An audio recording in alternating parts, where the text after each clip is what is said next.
इसका मतलब वो कलकत्ता वाला गंगा सागर अभी बहुत तैयारी हो रही है वहां पर 14 जनवरी बहुत भीड़ होती है।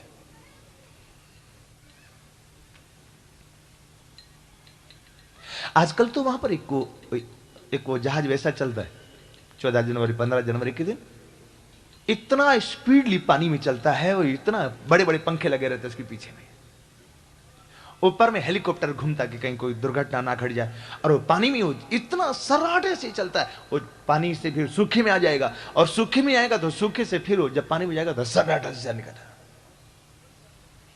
पलक झपकते बहुत दूर चला जाए। वो गंगा सागर, हाँ उसकी तो महिमा है, लेकिन उससे भी कहीं ज्यादा गंगा सागर ये है। गंगा है देवहूति, सागर है कपिल भगवान, इन दोनों का जो संवाद है ये गंगा सागर का संगम है। इसमें जो एक बार स्नान कर ले उसको दोबारा संसार में जन्म लेने की जरूरत नहीं पड़ती। य इदम अनुसृणोति यो विधत्ते कपिल मुनिर्मत्मात्म योग गुह्यम भगवति कृतधि सुपर्ण केता उपलब्धते भगवत पदारविंदम।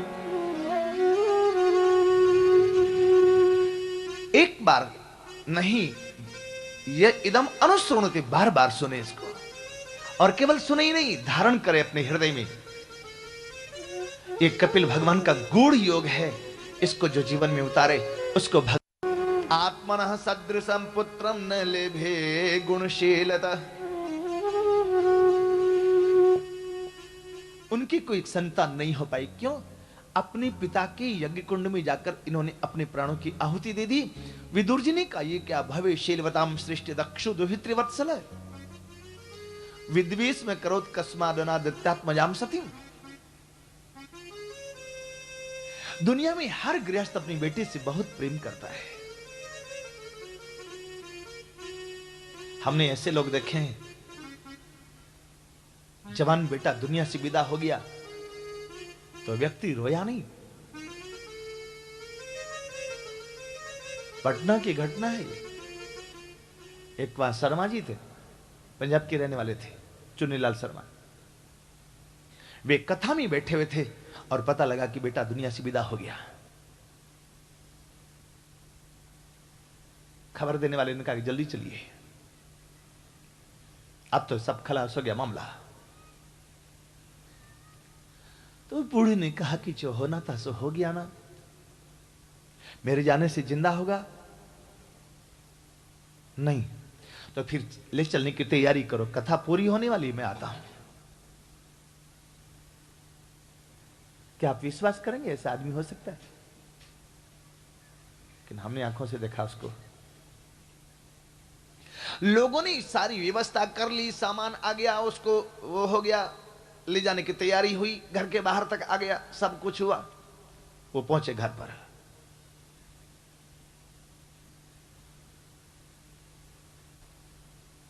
सीधे शमशान गए। जो व्यावहारिकता थी उसको पूरा किया। लौटने के बाद सब लोग घर लौटे और वो बूढ़ा व्यक्ति फिर कथा में आके बैठ गया कि जो होना था सो हो गया, कथा सुनने दो ना।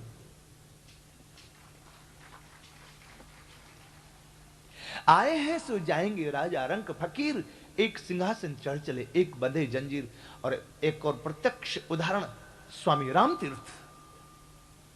उनकी पत्नी मरी तो किसी ने जाके खबर की कि आपकी पत्नी मर गई, तो बड़ी जोर से हंसे। अरे तुम्हारी पत्नी मर गई, हंसते?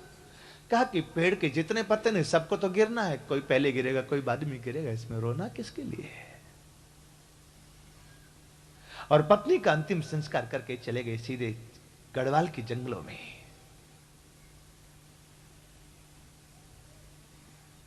भक्तमाली में कथा आती, श्री बाबा माधवदास जी के जगन्नाथपुरी में रहते थे। पत्नी मरी तो उसके पहले दोनों सोचते थे कि बूढ़ी मां है, बच्चा है, ये बच्चा थोड़ा बड़ा हो जाए तो घर संभाले, हम भजन करने चलेंगे। पत्नी का देहावसान हो गया। माधवदास जी ने पत्नी का अंतिम संस्कार किया और वहीं से चले गए जगन्नाथपुरी की। ये तो सोचते सोचते मर गई भजन करने की, कहीं मैं ना मर जाऊं भजन करने की सोचते सोचते। करूं भजन। ऐसे लोग हैं, लेकिन कभी ऐसा व्यक्ति आपको मिला कि बेटी की शादी हो और विदाई होवे और फिर बाप की आंख में आंसू नहीं आवे? ऐसा बाप मिलना मुश्किल है। सामने में नहीं भी रोएगा ना, तो जब बेटी चली जाएगी तो कमरा में आकर के दरवाजा बंद करके रोएगा थोड़ी देर। अरे पहली बार बेटी विदा हुई तो रोते देखा हुआ अपने भी, हमने तो देखा बेटी की शादी को 35 साल हो गया और उसके बाद कथा में बेटी आई, सारा पूरा परिवार आया, तो बेटी ने कहा कि देखो कितना भरा परिवार लग रहा है आज। लेकिन जब 7 दिन के बाद कथा पूरी हो जाएगी सब चले जाएंगे। बाप ने कहा मुझे मालूम है, मुझे सुनाओ मत। मैंने पहले अपने मन को पक्का किया कि 7वें दिन जब कथा पूरी होगी भैया जी जाएंगे, सब लोग चले जाएंगे।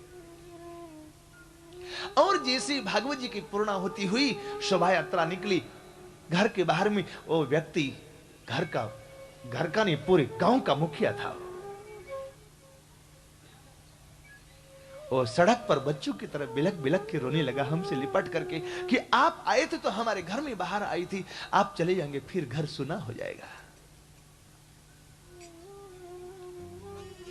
ये क्या दक्ष ने अपनी बेटी से इतना द्वेष क्यों किया? मैत्री जी कहते हैं पुरा विश्व सृजाम सत्र समेत परमरस, पुरा विश्व सृजाम सत्र।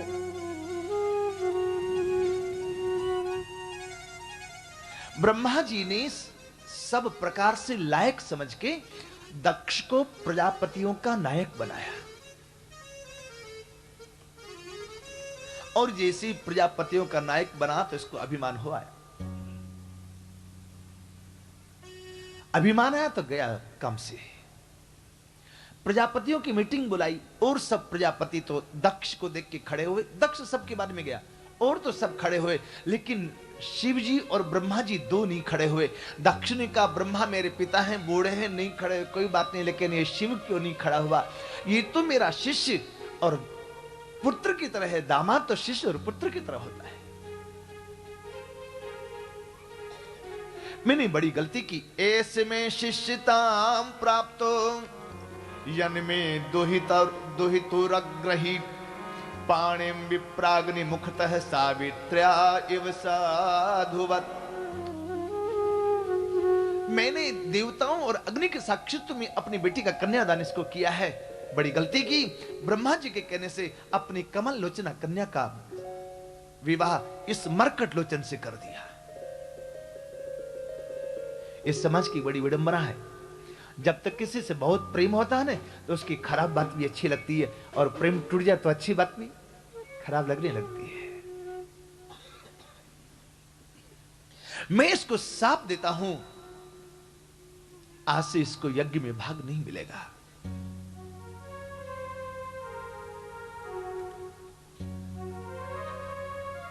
श्राप दिया।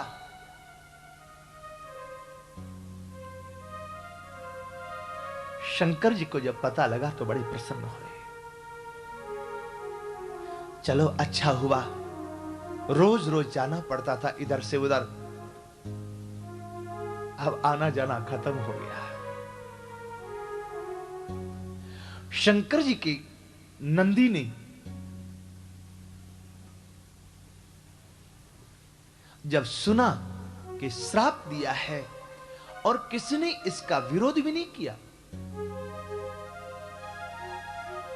सहभागम न लभताम देवैर देवगणाधमा, आशीष देवाधम को यज्ञ में भाग नहीं मिलेगा। तो नंदी ने भी कह दिया कि जिन्होंने सुना वे भी तत्व से विमुख हो जाए, और जिसने शिव का अपराध किया, निंदा की, उसका ये मुंह नहीं बचेगा। ज्यादा कोशिश करेगा तो बकरे का मुंह लगेगा।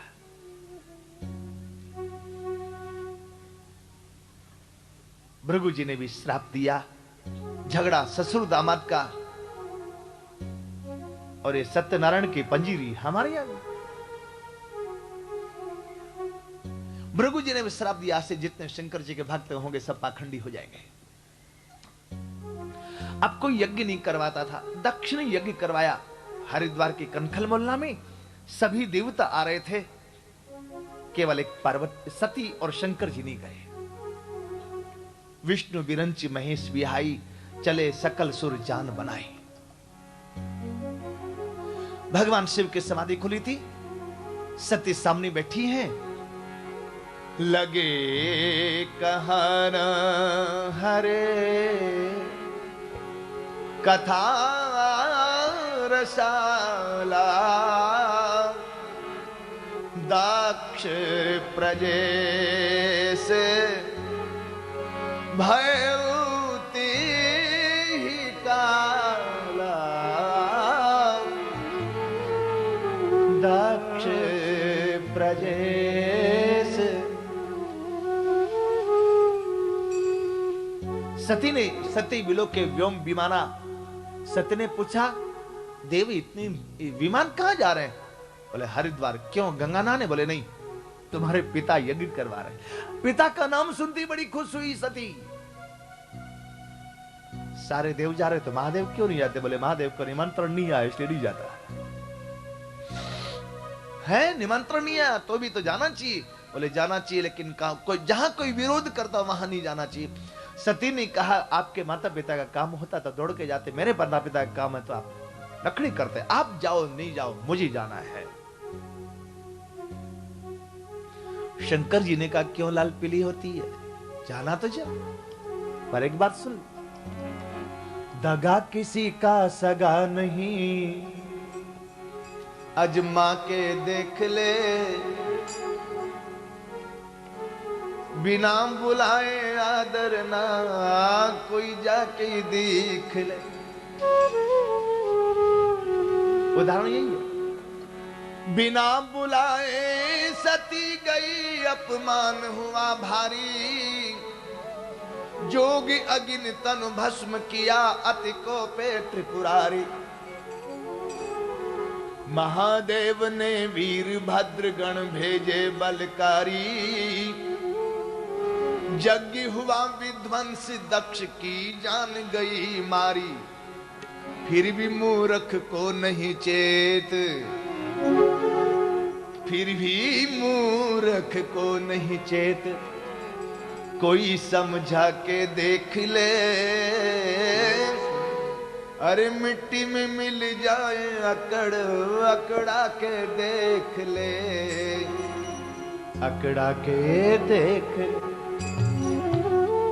ये उदाहरण है। बिना बुलाए आदर ना कोई जाके देख ले, कोई जाके देख ले।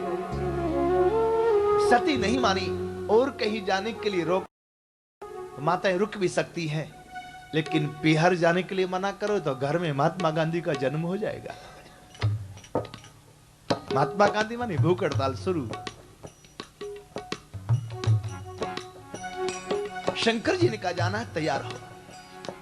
ताम सारिका कंदुक दर्पणाम्बुज,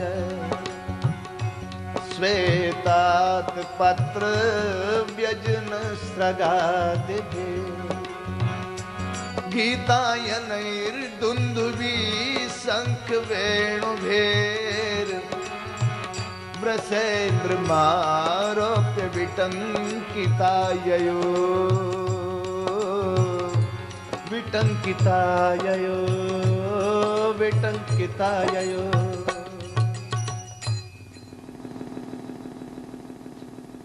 नंदी पर बैठा करके विदा किया। शंकर जी ने कहा, जाने के लिए तैयार हैं? बोले हाँ। किसके साथ जाऊं? शंकर जी ने कहा, अपने यहां कोई स्कॉर्पियो थोड़ी खड़ी हुई जो बैठा के भेजूंगा। शंकर जी के पास ओल्डेस्ट मॉडल गाड़ी है, न कभी टायर चेंज करना पड़ता, न कभी फ्यूल चेंज करना पड़ता, न कूलेंट चेंज करना पड़ता, न कभी लाइट खराब होती, न कभी चालान होता, न कोई ड्राइविंग लाइसेंस देखता शंकर जी का।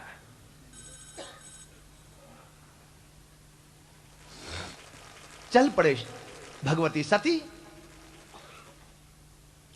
जब गई है पिता के यज्ञ में तो केवल मां ठीक से बात करती है और तो कोई देखता भी नहीं ठीक से। दुनिया बदल सकती लेकिन मां नहीं बदलती है। एक बात कहा करते हैं, जब तक पीहर में मां रहे ना तभी तक पीहर जाना।